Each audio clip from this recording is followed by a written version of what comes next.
Started. So, all right, ladies and gentlemen, welcome to yet another episode of the Zyori Breakdown. Here in episode number 10, we're going to be looking at a really interesting replay. Now, it's one that we got to cast on the Hancast channel, but yesterday, or maybe the day before that, and it was an interesting matchup for a couple of reasons. So the first thing that jumped out at us about this game is it's actually a 4-strength hero lineup. And we've been talking a lot recently about this current strength meta on the Hancast podcast. Dog Kaiser used that kind of buzz term quite a bit. The strength meta, you can't play Behemoth in a strength meta. Something that's been tossed around a lot recently. So we're going to kind of look at what that really means. What does it mean to be in a strength meta right now? And there must be some truth to it, given that this particular lineup we're going to look at did work very nicely. So in this game, one of the teams, the actual victor in the match we're going to look at is indeed BxF, one of the newer teams on the scene. They do have a community website attached with that I'm sure most of you have heard of by now. If you haven't, go over to BxF and check it out. So what's really cool about this episode, though, is we have another guest. We had Z-Freak on last week, and now we're going to have BxF Khezu. He is indeed the drafter for the BxF team, so he's going to kind of give us some insight here, and then we're just going to go through the replay. That's going to be all she wrote today. Just going to be one quick game with yet another guest. So, of course, I'm Zyori, your host. You can check out all of the good Zyori TV stuff at Zyori.tv. It's where the VODs are, and all of that social media, Facebook and Twitter /Zyori TV. So without much further ado, let's go ahead and get right into it. I believe we have Khezu on the line. Mr. Khezu, how you feeling, my man? I'm feeling great, man. Being ready for this. Glad to hear it. I know it's pretty cool. So before we get super into the replay, we're going to spend a lot of time talking about it. I just want to kind of talk to you a little bit. I mean, how's the new team working out? BxF being a relatively newer team, now that the website's finally launched. I know you were trying out, or one of the tryouts on the Fnatic raid call team. Just lay it on us, man. How are things going? Things been going quite good. Like the last month I was to try out for Fnatic, but that didn't quite work out. Mm-hmm. They wanted to take Era over me because he has more experience, and I guess he's also above me skill level wise, so that didn't quite work out.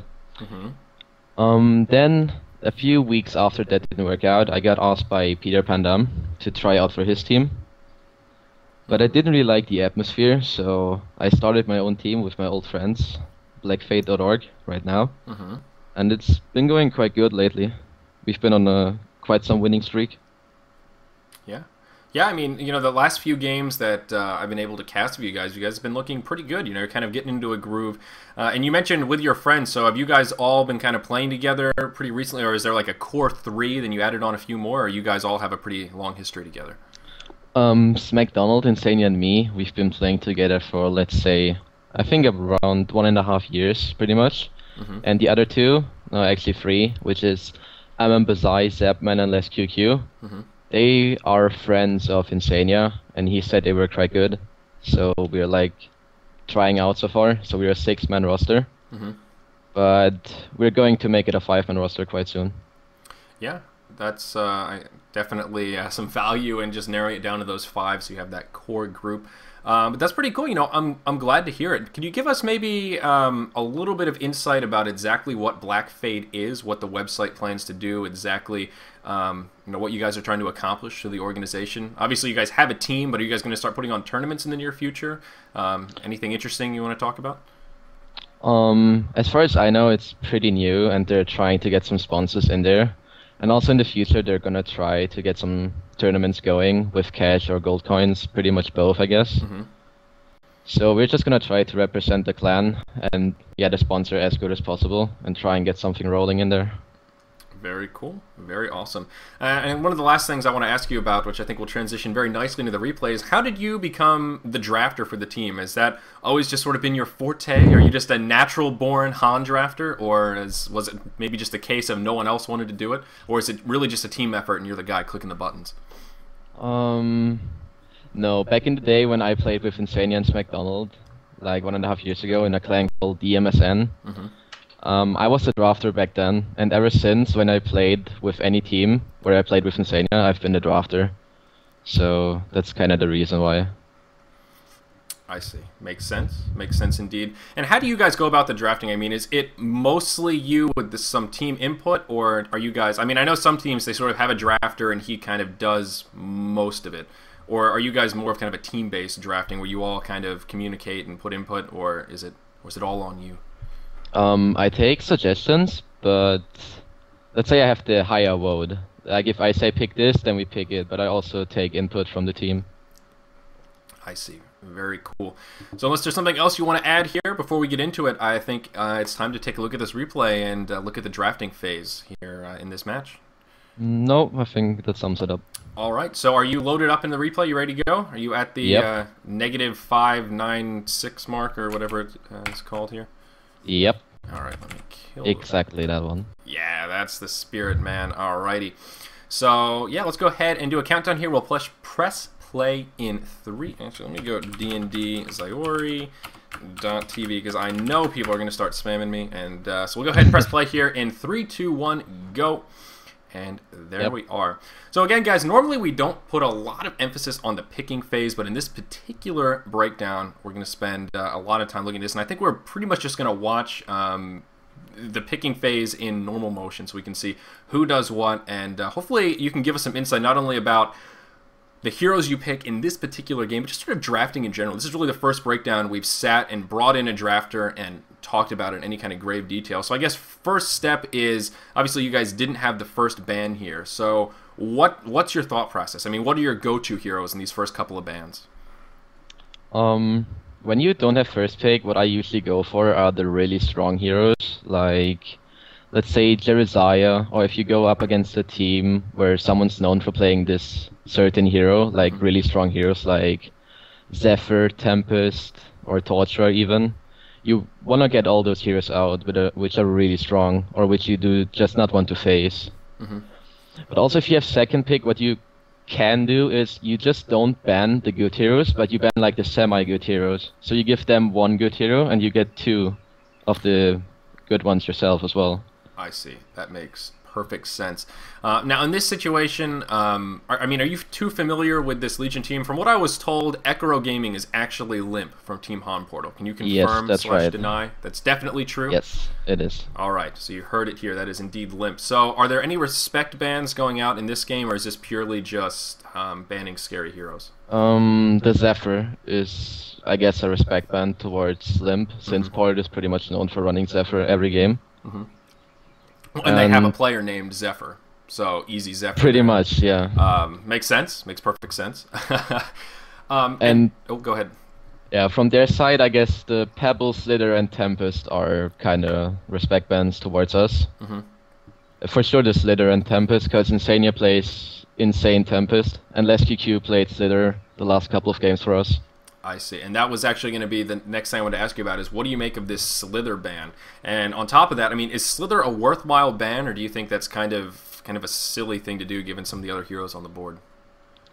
I think the hero is pretty strong right now. I'm not sure if he's ban-worthy. Maybe if you have some strategy in mind, but I don't think so. I don't think he's ban-worthy. I mean, one of the things that Breaky and I were talking about, purely theory crafting, is, since we're in a tank meta, and especially in this game, since you guys are going to pick a very strength-intensive lineup, I mean, do you think Slither has a little bit more of a strong role, given that he's banned that toxicity? I mean, is so strong against any hero with a huge amount of regeneration, i.e. most strength heroes. So, I mean, did Slither being banned influence the decision for you guys to pick up 4 strength heroes in this, or was that just sort of something totally unrelated? No, not at all. Didn't influence whatsoever. I see. Okay, very, very interesting. I mean, do you see the potential counter there? I mean, is there some merit to that theory crafting that Breaky and I were up to, or is that just a whole bunch of hot air? I think there's, he can be a slight counter, but not completely. I see. Makes sense. So, obviously, I mean, just sort of tell us what you're thinking right now. You guys picked up the Plague Rider Cthulhuphant, given the 3 picks that they have now, the Kraken, Tempest, Glacius, and Torturer. Were you guys planning on running a super strength-intensive lineup, or did it just sort of unfold as you saw their picks coming? I kind of wanted them to pick Torture so we could get Plague and Cthulhuphant. Or as I stated earlier, I wanted to get 2 of those 3 heroes. And as it turned out that we got Cthulhuphant and Plague Rider, we already had one tanky hero and a support hero being Plague Rider, who's really good in team fights and like provides armor for the team. Right. And I was planning on running a jungler. And as I saw that we have Plague giving the armor, I thought Keeper wouldn't be too bad, giving the additional armor and pushing power. So I was thinking that we would just go with a tanky lineup and like stack up the armor and try to push them down early. Makes sense. And why? Where's the correlation between what you were just talking about and Torture? You mentioned we were hoping they would take the Torturer pick. Was it just simply so that you could get those two heroes that you really wanted, or is there some sort of counter against Torturer going on here? Yeah, the most important thing was that I wanted to get those two heroes. But then again, versus push, Torture isn't too bad against push, but let's say you have the Keeper Dogs at the tower and Torture wants to push them back. He will have to go quite further to use his spells, and if he gets engaged on, then he's just nothing. He'll just drop like paper. Yeah, that's a good thing to point out as well. We're getting closer to the end of the picking phase here, and one of the last things, I think one of the most interesting things about this lineup is bringing in the Meraxes. So talk to us about Meraxes a little bit. We've been seeing him a little bit more frequently. Over the past week or so, I've seen him picked up more than I have in the past month. So talk to us about Meraxes a little bit. I mean, what's his role? Is he really that damn good? Should we start banning him? What are your thoughts? I remember when he first came out, I used to play him all the time because I thought he was pretty sick. And since I'm the drafter of this team again, and Les QQ told me he loves the hero, we gave him a try like a month ago, and we kind of figured out that he's really damn strong. But I think the hero is a better dual laner than a solo, unless he's matched up versus a hero which doesn't have any stuns, because he has those slows and stuns himself. Right. And I don't think he's a ban-worthy hero, but he is really damn strong. He has that initiator, tanky role. Yeah, I mean, he's definitely... I mean, if you look at his abilities, he just has everything a good initiator needs. He has that AoE stun, that stacking slow, that ultimate to give him that added survivability, and even the arcane shield works so well as a counter initiation, not only adding the armor, but giving him that buff if he ends up taking the damage. So it forces the other team to make the executive decision, all right, do we either focus Meraxes and lock him down, or do we just totally ignore him and not proc that arcane shield? And you sort of have to make an on-the-fly decision, which is... not always the easiest thing to do. Do you think Meraxes might be kind of like what we saw Cthulhu do, totally ignored 100%, and then all of a sudden one team starts playing him a lot with some degree of success, and then all of a sudden there's this explosion of Cthulhu? It's like we discovered a new hero that hasn't received any kind of balance at all recently, and everyone discovered that he's actually really good. Do you think Meraxes might start doing that as well, as far as more people working him into their lineups? Yeah, he might, but I don't think it's going to be as heavily as with Cthulhu, because he's been picked up by every team. I don't think that's going to happen with Meraxes. I see, definitely. And I guess the last thought here is why Armadon as your last pickup? Given you already had so many tank heroes, why Armadon?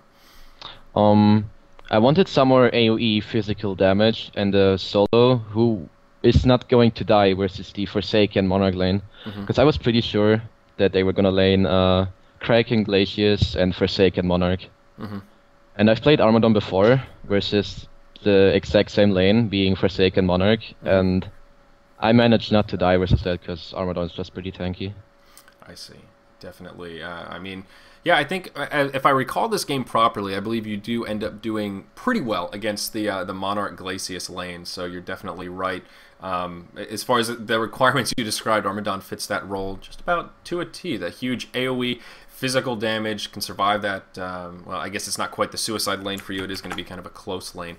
So pretty interesting. So, I mean, what are you thinking now at this point, given that we have both teams picked, you see what the Legion team has, are you feeling pretty good? I mean, is this a situation where you guys on your Skype call are like, oh, this is going to be a free win, man. We outpicked them so hard. Are you guys a little bit scared of their picks? Are you scared of their lanes? I mean, what are your initial reactions given your lineup compared to theirs? I was quite happy when I saw their picks and ours, because we were going for an early push lineup. And especially after I saw it later in the game, where Forsaken Archer went for the Whispering Helm, I was 90% sure that the game was over.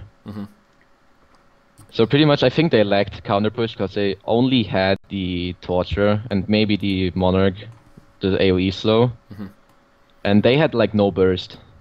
Yeah, definitely. And we had like so much armor and HP.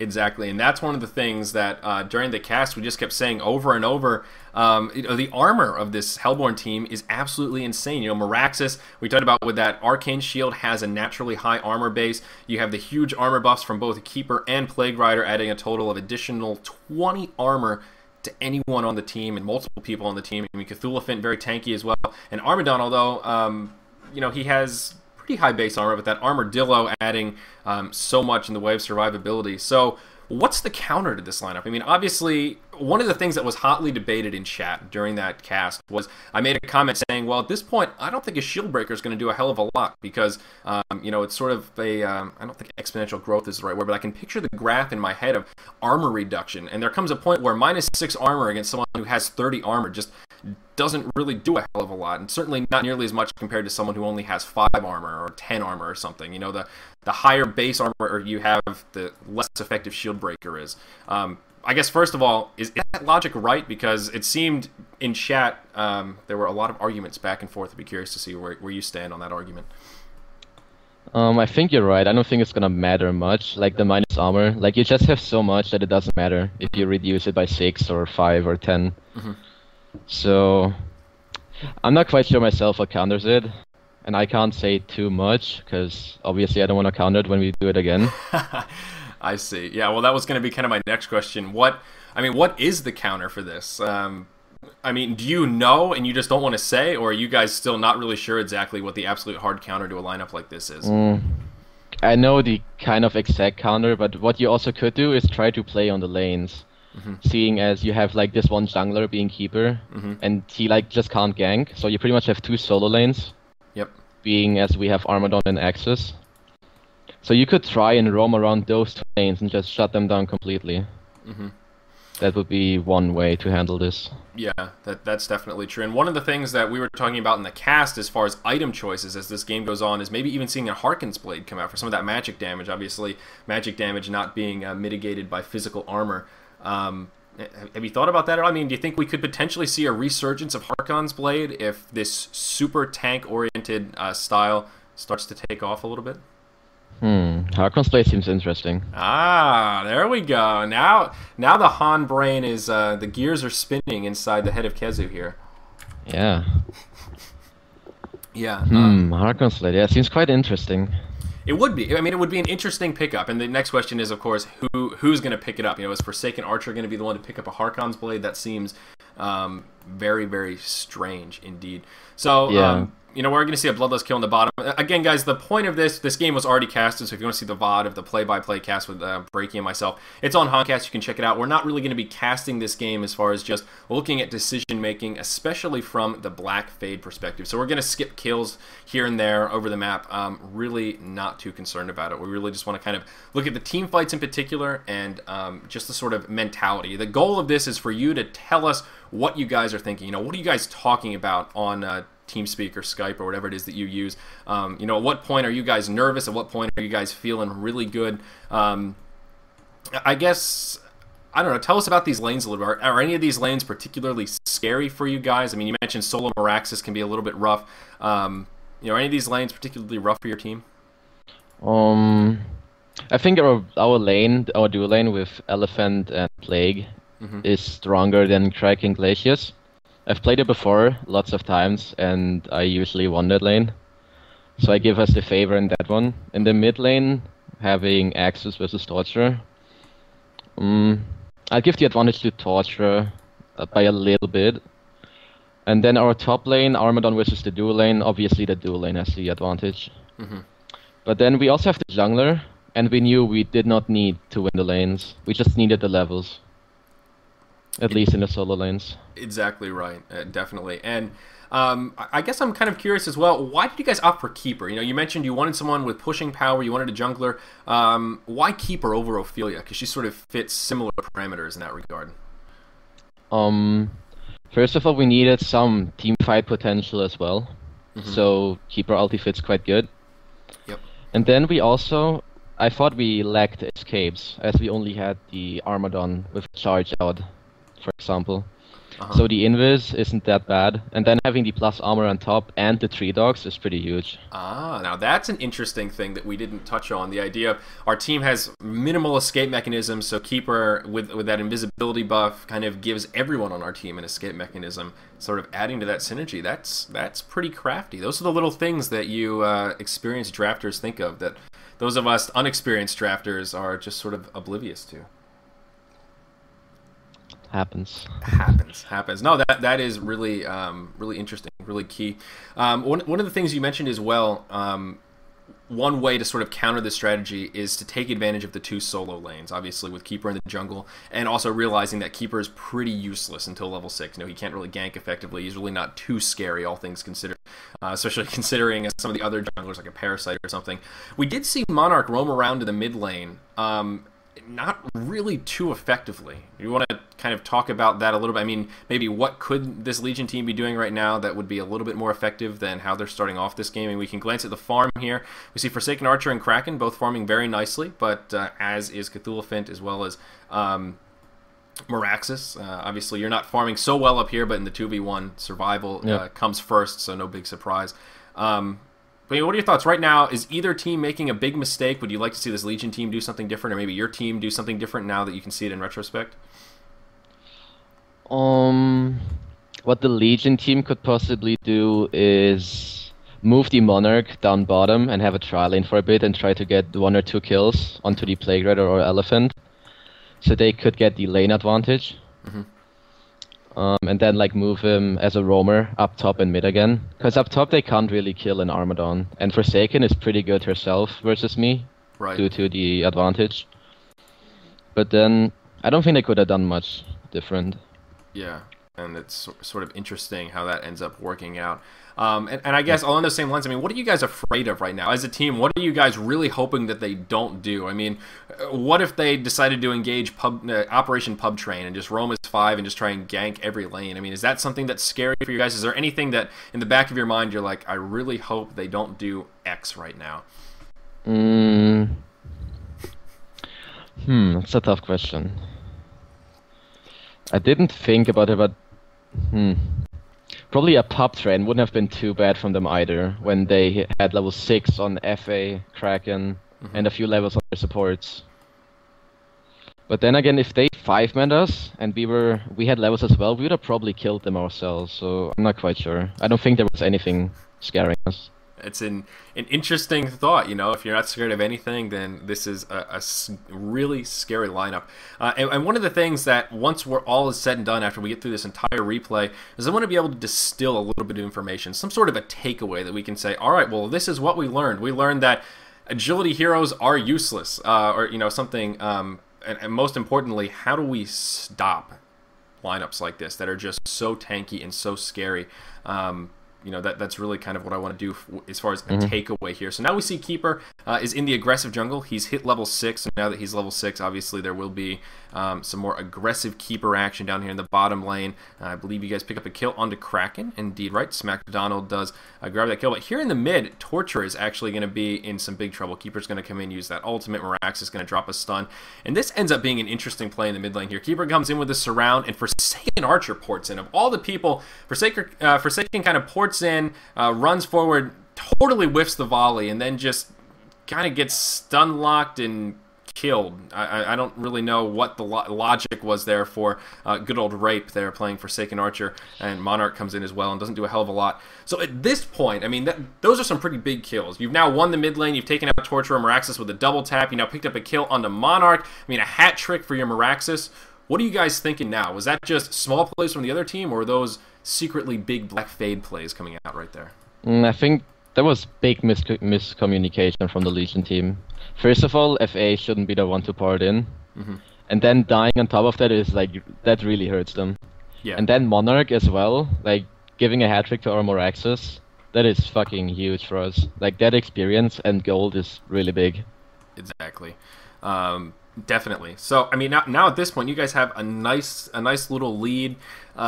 What's your next step now? Are you thinking, well, now we can afford to be a little bit more defensive, we can sit back and farm for the next couple of minutes? Or are you guys thinking, well, now that we're ahead, let's just stay aggressive. Now that we're ahead, we're going to get more ahead and keep pushing? I mean, what's the sort of next step? We see Meraxes getting maybe a little hyper-aggressive here. He does have his ultimate turned on, and this ends up being sort of an interesting team fight, or a little fight here. Unfortunately, Keeper can't get that Nature's Veil off.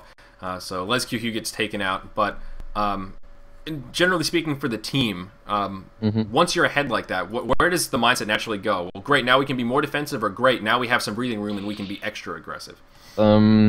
My thinking was we should definitely push now. I see. So I that's wanted to pick up some HP first, which I'm gonna do when I get my next 40 gold, which is the Beast Heart. And then I wanted to like slowly group up and take down the towers. yeah, that's a good thought. I mean, I would sort of agree with you, especially with this lineup. And that's another thing that we haven't really talked about that we can move into a little bit here is the idea of a timer. You know, I always talk about the idea of an expected advantage versus a genuine advantage. If you have a team that's all about pushing, they need to win by that 25-minute mark. You know, you look 10 minutes in and they're up by a couple thousand gold. That's kind of an expected advantage. You know, they should be ahead at that point. If they're not ahead at that point, chances are they're not going to be ahead much in that game whatsoever. So what's the timer like in this game? I mean, at some point, I think it's safe to say Forsaken Archer will eventually outcarry your team. At some point. What's the time frame for that? I mean, you guys thinking if they can drag this game out for like 60 minutes, maybe Forsaken Archer is going to become a serious threat? I mean, what are you guys thinking as far as a timetable? About the timetable, I don't like these questions because it's always a matter of farm and team play till how long the time window is open for one or the other team. Because we didn't have that bad of a late game team even, because we had like 4 tanky heroes and that would be pretty hard for FA to like shoot through them. But I guess if Forsaken Archer had the farm, she had the whole game for let's say 50, if not 60 minutes, they would have won for sure. I see. So that's actually a good way to think about it, though. There isn't really, I guess, a true expected or genuine advantage. It just comes down to the big plays and small plays from each team as far as when you need to win or when you know, whatever, when you should be very disadvantaged in the games. That's sort of an interesting way to think about it as well. You guys are still in a pretty good position. Unfortunately, Insania going to be in kind of an awkward position there as well, and he's going to get... he's going to get taken out. So, yeah, you know, we see that first tower finally pushed. It's a 1-for-1 tower exchange. That little advantage you guys had is still present. You're up by 1 kill. You're still in pretty good shape. Again, I mean, has anything really changed in the mindset of you guys as a team overall? You know, you said at this point we want to start pushing. Is that even more so now? Maybe less so? No, it's still the same. We still want to push. But about the top lane, it's always been pushed in by some guy, either gets Forsaken Archer or whoever was up there. So always had to push the lane out first, so they couldn't get a counter push while we 5-man one lane and get that one pushed up. I see. I see indeed. We'll see Glacius go ahead and catch Plague Rider here as well. So if you want, well, it looks like we're going to have a little team fight come up here. So after next lull in the action, we go ahead and go on ×2 for a little bit here just to get more of an overtone of this game instead of moving into specific play-by-play. But this little team fight, if I recall properly, does actually kind of go in favor of the Legion team a bit here. At least Forsaken Archer does get a nice ultimate off up on the high ground. And actually, all in all, a 1-for-2 exchange. So I guess it could be a little bit worse. Kraken with the unbelievably bold move to try and port out on the high ground there. And yeah, not sure why he did that. Unfortunately, you guys don't punish him enough, though. You let him survive. Yeah, we didn't have enough vision. We were kind of scared. Yeah, definitely. And actually, that's a nice thing to bring up now. I mean, you guys actually have an okay amount of vision compared to the Legion team, at least. Looking at the ward situation down here, you have some wards on the bottom lane, and you have a ward of sight up here on the top rune, as well as a ward of rev. And the Legion team with absolutely no wards up, which is a little bit astonishing as well. In this lineup, is it safe to say that Plague Rider is kind of just playing ward bitch style? He's kind of the only one on ward duty, or do you guys have that kind of team mentality when it comes to wards where everybody chips in? It mostly depends on the heroes. Like right now we have the Plague Rider. But let's say Plague Rider is close to finishing something, like an Astrolabe or Tablet.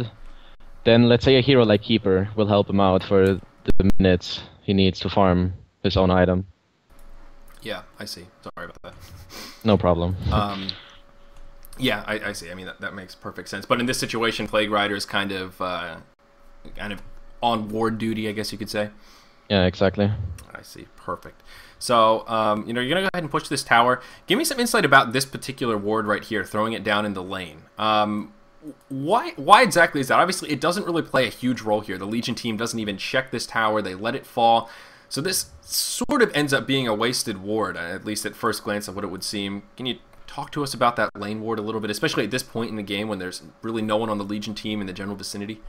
Yeah, I think we placed that ward before we went to push the tower. Oh, okay. I usually like those wards because sometimes people are like in the base from the opponent team and then they TP in. And in case somebody would have TP'd, we could have just dropped that guy instantly. Like we could have collapsed on him. Ah, okay, I see. And that's pretty much the goal of the ward. Didn't work out, but usually it does. Sort of a gamble, you know, if they poured in, it's a kill. If not, then, well, we just wasted 100 gold, no big deal. So exactly. it's sort of a positive expected value, even if it doesn't always work out right in your favor. But this team fight here, wow. I mean, you guys just kind of steamroll your way to victory in this fight, even diving the tower. What happened? Why did you... I mean, what is this Legion team doing wrong right now? This is actually... We can go ahead and pause it here for just a second. I'm at 15:31 on the in-game timer. So, but, you know, at this point when Breaky and I were casting, we're both just kind of like, huh.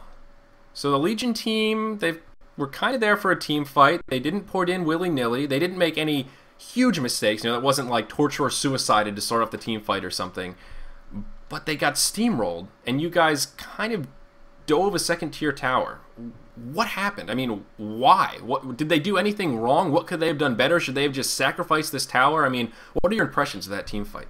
I'm taking the team fight myself right now, and what happens is the Monarch uses his silence on Moraxus, ending up in an absorption of his shield. So we basically rushed them, and their positioning was really off. Like, they stacked up pretty hard. Where the Plague Rider ulti... Like, it kind of bounced on Glacius, Monarch, and Torture for the whole fight. Oh, yeah. And then with the armor, we just dive the tower. It didn't hurt us at all. Yeah, and we have so many slows, so that when we have space, we can chase them forever. Yeah, exactly. And that's actually another really important thing to point out that I think we caught in the cast, but I actually didn't mention right there, was that Plague Rider ultimate was absolutely huge. Like you said, it just bounced. I think it caught every single bounce on a hero, mostly between the Torture and Glacius. So that was a really huge bit of damage output. And what's also interesting to note as well, if you take a look at that hero damage graph, you guys are actually pretty far behind as far as total hero damage done. If you look at the percentages, it's a little bit scary, but they're still not able to finish you guys off. And I guess that just speaks to the superpower it is with all these armor buffs. Yeah, it's because we have so much HP. They just need to do way more damage than we have to do. Yeah. To like have the same amount of impact. Exactly. So again, at this point, are you guys thinking like, all right, like, you know, high fives, that was an epic fight for us, or was it a little bit more of that mindset of, well, you know, small plays from them, like obviously you're still feeling good, you got the tower, you won the team fight, but overall, would you say small plays from the other team or big plays from your team? A bit of both. It was small plays from them, but also quite the kind of big plays from us. Yeah, I don't know. We took the opportunity on them mispositioning, so I guess. I see here as well. So again, at this point, you know, trying to tie it all together with strength meta. Without Plague Rider, I guess the two things that really are making this work well are those armor buffs. You know, you mentioned Keeper of the Forest, we talked about quite a bit, and also Plague Rider with that Cursed Shield, who, by the way, Plague Rider does not have Cursed Shield yet. So right now it's only the Keeper of the Forest buff, which Nature's Veil is indeed level 4, so that's 12 armor, 4 regen. I mean, that is pretty huge in and of itself. But with this lineup, I mean, without those armor buffs, do you think this lineup would work? I mean, swap out Keeper of the Forest maybe for an Ophelia and make Plague Rider another one of these tanky strength heroes, maybe a Kraken or something. Do you think this roster would have that same effect, or is it truly just because of the armor buffs that synergize so well to make it work? I think it could work, but the armor buffs just make it so much more, like, just even more insane than it is without it. So I think it could work, but it just makes it playing better if you have like Keeper and Plague combined. Yeah. That's definitely true. And I mean, along the same lines, you think if this Legion team picked a much more burst-intensive lineup, it would have been a little bit more difficult for you guys? Like, I mean, maybe even just for one of these supports, instead of a Glacius, picking up a Witch Slayer just for some of that huge burst to try and take these guys down. I mean, have you guys put any thought into maybe a Soul Reaper that would counter this at all? Do you see that as a viable choice or not so much? I remember before I left my main clan, which was DMSN, like a few months ago. Sorry, we played Soul Reaper at the end, like in every scrim, and I think he's a really good hero and viable. I also had an interview the other day, like last week, with Collabs. We did that for Gozo Gamers, and I also mentioned there that I think Soul Reaper's gonna be an up-and-coming pick. Hmm. Because I think he's really good. Like, he's just not gonna die because he's tanky himself. He has heals, his ulti is insane, and his aura wrecks through strength heroes. Yeah, exactly. I mean, the aura as well as that ultimate just works so well. Like you said, against strength heroes in a strength meta. I mean, maybe that's something that this Legion team needed to consider. Seeing all these strength heroes, but obviously Kraken going to be in a bit of a sticky situation up there for another kind of easy kill. For you guys. So again, just to kind of keep us informed, up to date, you guys have 3 towers down. The Legion team has just 1 tier 1 tower up here in the top lane.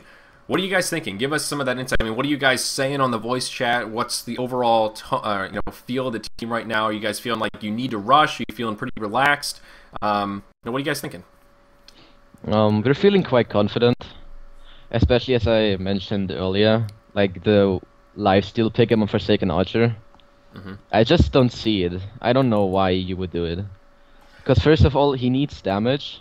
And second of all, if he goes for lifesteal, he won't get any lifesteal return because we have like 40 armor or 30 even. He deals no damage at all. So we are feeling quite confident having a lead and experience, and also, in my opinion, the better heroes. So we're feeling quite good. Yeah, and I'm actually really glad to hear you say that about that item pickup on Forsaken Archer, because that was something that we questioned during the cast. Like, is this really the best way to go for Archer? What would you have liked to see? I mean, we talked about why Shieldbreaker might not necessarily be a super effective choice in this, but as far as just a heavy damage item, I mean, what would have been kind of a scarier item choice for Forsaken Archer? I guess a Geometer's Bane first, and then a super damage-heavy item, like, I don't know, I guess a Savage Mace, even.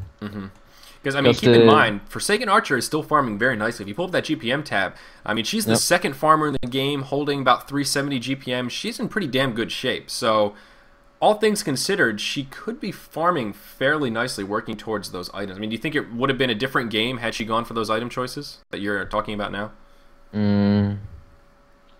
If I would be in the game right now at the 20-minute mark, if he went for Firebrand, I would have thought myself it could have been different, but after the game, no, I don't think it would have made a difference. I see. That's a good way to put it, actually.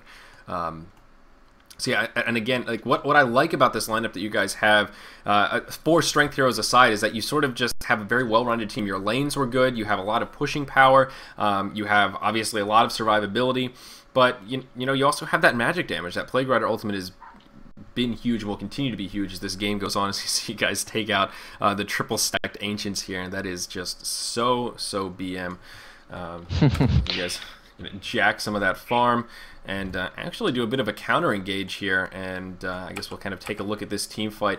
And I actually can't recall exactly which way this one goes, but again, Plague Rider getting that ultimate off when no creeps are around is huge. Keeper of the Forest able to ult as well. Actually, pretty much everybody gets their ults off here. I guess Forsaken Archer doesn't get focused down though, and I think this actually may be a team fight where Forsaken Archer is the only one to survive unscathed. And yeah, I'm pretty sure that's gonna happen. Yeah, I believe that is the case. So you guys pick up 4 heroes in exchange for just a humble Armadon. So again, I guess I'm going to go ahead and run it back for this team fight. What happened here? Let's see how it actually began. Obviously, you guys took out the Ancients, but where does the initiation actually occur? Which team gets the pick? And I think it actually starts with you going in and dropping a couple of those Snot Storms on a Forsaken Archer, spamming a few Spines, and then just follow up by the rest of your team.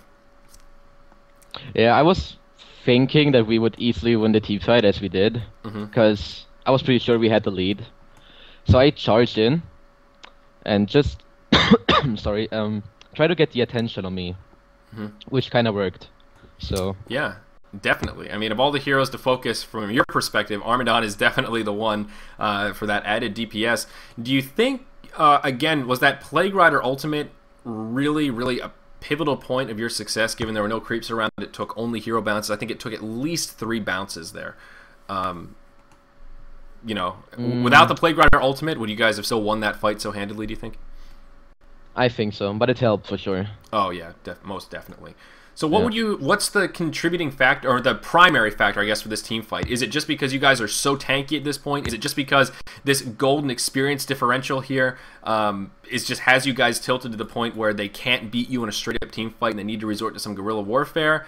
Or was it all because of that brilliant engage you had on Armadon? What was the source of your success there in that fight? We have the AoE damage, we have the tankiness, and we also have the fact that they went on me while I'm being the most tanky hero in the game right now. So they kind of waste all they need for the other heroes only on an Armadon, while the others like Keeper, Plague, and Cthulhu and Axis dish out AoE damage. So I'm kind of sure that's the factor. Yeah, and I would definitely agree with that. Like you said, they were able to kill you, but then after that, the rest of your team was alive, and they pretty much had nothing left. One of the other things I want to bring up now that I just remembered that I meant to ask earlier on, and I totally forgot about because we were talking about other things. Earlier on, we saw Torturer actually level Impalement very slowly. He went level 4 Agonizing Bonds, level 4 Chain Reaction, and didn't get Impalement until level 9. Do you have any thoughts about that? Given how many melee heroes are on your lineup, being the Hellborn team, my first thought would be, sure, we're going to see Impalements leveled up immediately because melee heroes, you're going to be in range, and that's the whole deal with Impalement. You have to be close to make it super effective.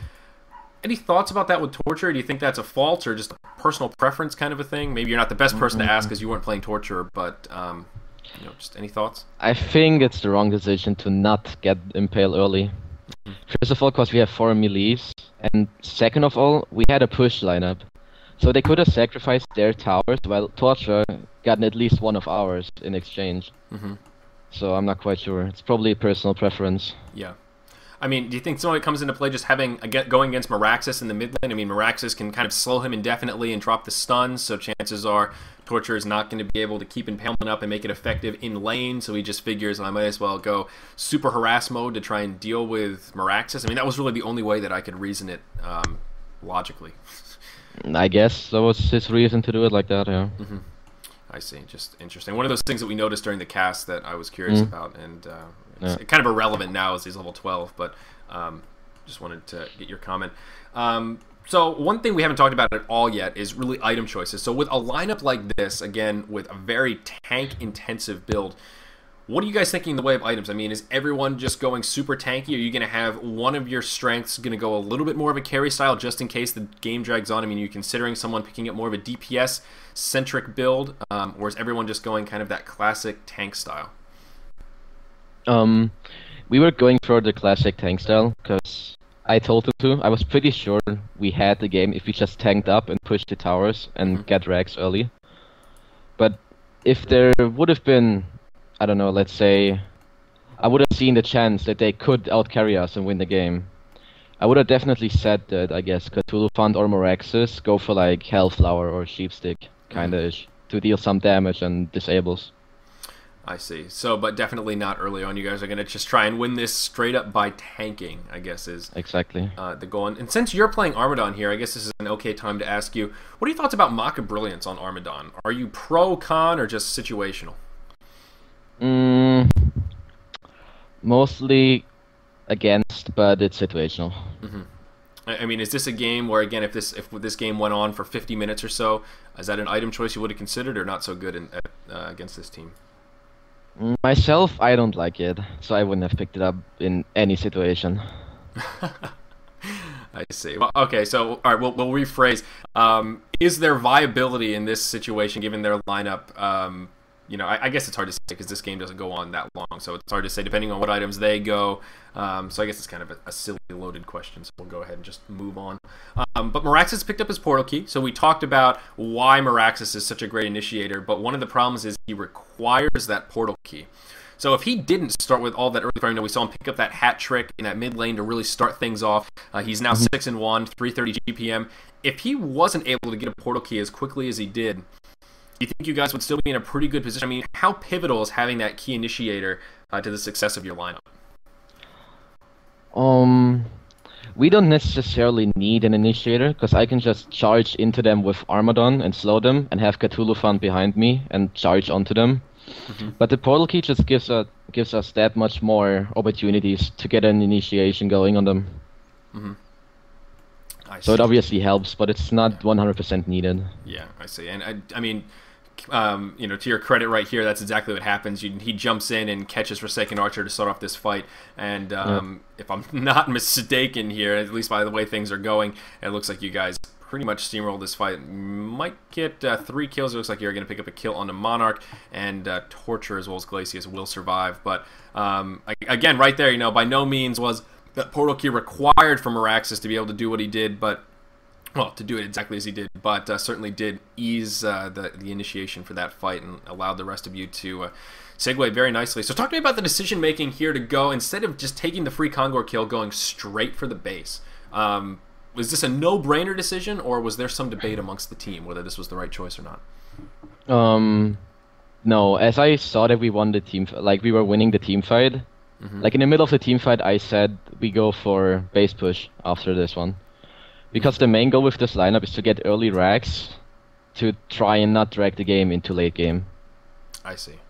So definitely that just fits straight into your strategy, and of course you guys do take out racks fairly easily here. I believe there's a little overcommitment. It looks like a Thulafint is going to bite the bullet, so unfortunately you will sacrifice your Elephant in exchange for the melee racks, but I'd call it a cost-effective exchange for sure. Yeah. Most definitely. So again, just every step of the way, keep us informed here. I mean, what are you guys thinking now? Is this, now that you have one lane of racks down in a pretty timely manner, about 28 minutes into the game, are you guys feeling like, all right, at this point, it's an easy win? Have you already been feeling like that, or are you still a little bit nervous that they might be able to turn this around? I guess a little bit nervous, but we were quite sure that we had the game. And is that just because you're so far ahead at this point? Or, I mean, you mentioned earlier the Whispering Helm on Forsaken Archer and gave you that added level of confidence early on. So I guess you've sort of been feeling that way for at least some time now. You see Keeper of the Forest down here. Yeah. Is going to kind of get engaged on. And you guys are actually going to have a little bit of a sloppy team fight here. You're going to open by handing over 2 kills, though you guys come in and kind of turn it around. We'll see Monarch get taken out. Torture is dangerously low. Forsaken Archer going to drop the ultimate, but I guess you could say it wasn't super effective. We're going to see Kraken get taken down as well. So, Plague Rider gets taken out for, and Keeper of the Forest gets kind of taken out solo, but then you tanky heroes here come in and just clean it on up, and the concede comes out. So the game ends kind of abruptly on that team fight, which is interesting because in that last team fight, you guys had they had the better of the exchange. They started off by picking up your Plague Rider, then they got your Keeper of the Forest, and you guys still steamrolled them with just 3 strength heroes. So I think, I saw some people speaking in chat saying, this game isn't really about strength meta as much as this Legion team just failing. And maybe that's true to some degree, but I think that last engage really speaks to that, because it was 3 strength heroes versus the whole lineup of the Legion team, and you guys pretty much won, less the Legion team having some mana. So talk to me about that last engage a little bit. Is it just because you guys were so farmed, or does it speak to the power of the strength meta? A bit of both. Because then again, you have the counter to an AoE lineup, which is where they had Kraken, Torture, and Forsaken Archer. When you have tanky heroes like Armadon, Keeper, and Cthulhu, as you saw me pick up the Barbed Armor in the last couple of minutes in the game, I could just sit in the Kraken ulti, in the Torture AoE, and in the Forsaken ulti, and just use my Barbed Armor, and deal more damage to them than they deal to me, pretty much. So that's also a huge counter to heroes like Forsaken Archer. Like, you just use the Barbed Armor instant inside of the ulti. Definitely. I mean, obviously, yeah, you said you had just picked up that Barbed Armor, as well as Keeper of the Forest picking up that Barbed Armor as well. Yeah. So again, it's kind of on a final note in that game. You guys are up by 14,000 gold, 11,000 experience. What could that Legion team have done towards the end of the game? I mean, as far as item choices, do you see any huge mistakes other than that Whispering Helm on Forsaken Archer, which we already talked about? Are there any other items that would have really scared you guys that they could have picked up in that amount of time? I need to check the replay real quick to see what kind of items they actually had. Well, they actually don't have a hell of a lot. They have a push stick, they have a Soul's Bulwark on Kraken, and they have an Astrolabe on Glacius, and the Forsaken Archer, of course, with the Geometer's Bane and Whispering Helm. Item pickups, let's see. I think the Torture, instead of trying to get the push book, he could have tried and rushed for the Shrunken Head instead. Because if he was in there dishing out AoE damage, I think they would have had more chance to win. Yeah, And then perhaps a Barrier Idol on Kraken to negate the magic damage we had. And that was definitely one of the things that we talked about as far as like Torture are going to have to play a really strong role in this game because you guys don't have much magic damage mitigation as much as physical damage mitigation. So Torture has that opportunity to really take more of a carry role in that the particular game. Obviously, that wasn't the case, though. I forget what was on the line exactly for that tournament, but regardless, obviously you guys... Some 1,000 gold coins, I think. Yeah, so obviously you guys did win, so congratulations on that, certainly. But so now that we've seen this game, you know, a 4-strength Plague Rider lineup, we talked about all the synergistic qualities that team had. Beyond that of just being 4-strength, just, you know, the armor, the escape mechanism from Keeper, the initiation from Raxus, all those great things that made it a great lineup are there. But do you think this really speaks to how actually powerful strength heroes are? I mean, the Legion team, they didn't really have a horrible lineup. You know, they didn't try something crazy. They had all heroes that are picked or banned pretty frequently. You know, a fairly standard lineup, I would call it. So, I mean, what are your just overall reflections of this game, I guess? Any takeaways for maybe some of the 1,600 players hoping to learn a thing or two from the mighty Khezu? Yeah, I guess it kind of speaks for the strength of strength heroes, pretty much. Seeing as they can just roll over a lineup which is pretty good and consists of 5 pretty strong heroes. But as I said myself, I don't know the exact counter to it. So, I don't know. I still want to see a Harkins Blade, man. I think there is some serious potential lying in there somewhere. Maybe, you know, a Luna with a Harkins Blade Hellflower, that sounds pretty freaking scary against the lineup you guys are rocking right here. That's all I'm saying. Yeah, that's gonna wreck through the carries. I mean, through the tanks we had. Yeah. So, you know, I mean, maybe even I see some people talking, I can't keep up with people seem really into this sort of theory crafting, though. Of course, we talked about Soul Reaper being a potential kind of counter, at least just a good against strength heroes in general, between the Aura and that ultimate, especially in the later stage. When you see a Kraken with like 4k HP, Soul Reaper really is looking pretty damn good at that point. You may even see a Staff of the Master pick up, you know, at that point on Soul Reaper. What if this Legion team had tried to pick up a couple of Hellflowers? Do you think maybe a Hellflower or two would have been at least semi-effective against you guys? Keep in mind, you guys as well, Hellflower does counter Armadon quite nicely. It does take off that Armadillo buff, if I do believe, while he's under the effects of silence. Any thoughts about Hellflower against this lineup? Would definitely help a lot, especially if you could get it off on the Plague Rider before he gets his ulti off, or on the Keeper. Same, if he doesn't get his ulti off. Then it's not that big of an AoE and teamfight team. Because then you kind of do like the big initiation from the Keeper ulti, or the huge AoE slow and damage from the Plague Rider. Yeah, that's a good point as well. And one of the other things I see people talking about as well, maybe just even massive armor reduction. I mean, what if there was a Pestilence on the other, maybe, you know, a Pestilence on the other team mixed with a Deadwood for that Rotten Grasp, maybe some of the other minus armor abilities, of course the Aurora on Andromeda. Would that have been, I mean, despite you guys having that much plus armor, at that point, maybe there's enough negative armor there for it to really have an effect? Potential counter, maybe? Pestilence?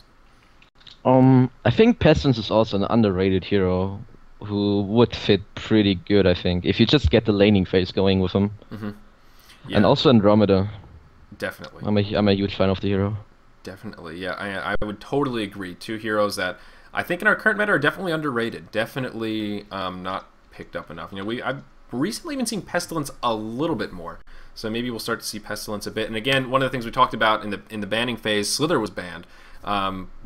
Which may or may not have sort of been a good thing for you guys, since he serves as at least a potential counter to your lineup. But you talked about Slither a little bit. You know, that toxicity, is it worthwhile? I mean, if you're, you know, say there's a drafter and you see 3 or 4 strength heroes on a team, is Slither a worthy wildcard pickup to try and deal with that, or not so much? In a sense it is, yeah. But then again, you have to figure, the one thing he does is he reduces the health regen. But then again, 80% of his damage is magic, and most of the tank heroes will always get at least Vestments, if not Barrier Idol, or even the Shaman's Headdress. So it's kind of situational. Definitely. definitely. And of course, he has no escape mechanism, so he can. Yeah. He's a slippery slope. If he gets a good start, he can really be strong. But I mean, we've seen games even recently where a Slither gets a slow start and he's just never really able to recover because he's so squishy. So that's a scary thing as well. Do you have any other comments you want to make relevant to the game or not? Meta game, just Han in general. Anything itching your insides that you want to just expose to the world to? For sure, what the Legion team should have done is exchange towers, have Forsaken farm, and just leave the towers and dodge team fights. To the point where they can win a team fight where we push base, because we are the ones which have to push it. And it's like a better team fight position for them, in their own base, of course. So maybe if they'd done that, they would have had a chance to win. I'm not sure. Can't really say it now from this perspective. And then I think Morax is gonna... Yeah, I think he's gonna rush onto the competitive scene. Because he is so good as well versus the tanky heroes because of his access. Since they deal percentage damage of the max HP pool. Yeah, definitely. I mean, I totally agree. I think we're going to see a lot more Moraxes coming up soon. I mean, I can't see a whole lot of real drawbacks to him. Overall, as far as initiator... I mean, he kind of needs. He doesn't. We talked about not necessarily needing the portal key, but portal key does help play that initiator role. But he's just so damn tanky, that stacking. So everything about all of his abilities are just a little bit scary in their own right. So I definitely agree with you, Khezu. It's been an absolute pleasure, though. Do you have any shout outs for us at all before we kind of wrap it up here for breakdown number 10? Shout out to my sponsors, shout out to BlakeFate.org, shout out to my girlfriend and Insania. Oh, that is so sweet. Shout out to Insania and your girlfriend. That is so sensitive, Khezu.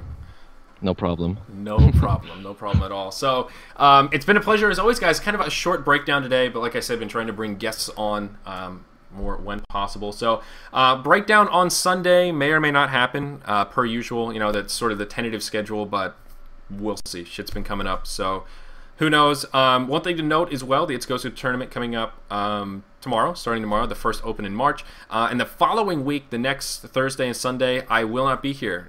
Be it spring break, and we will be actually doing a little field trip up to the S2 headquarters. So the It's Goes staff will be heading up there. So I will not be here to break down.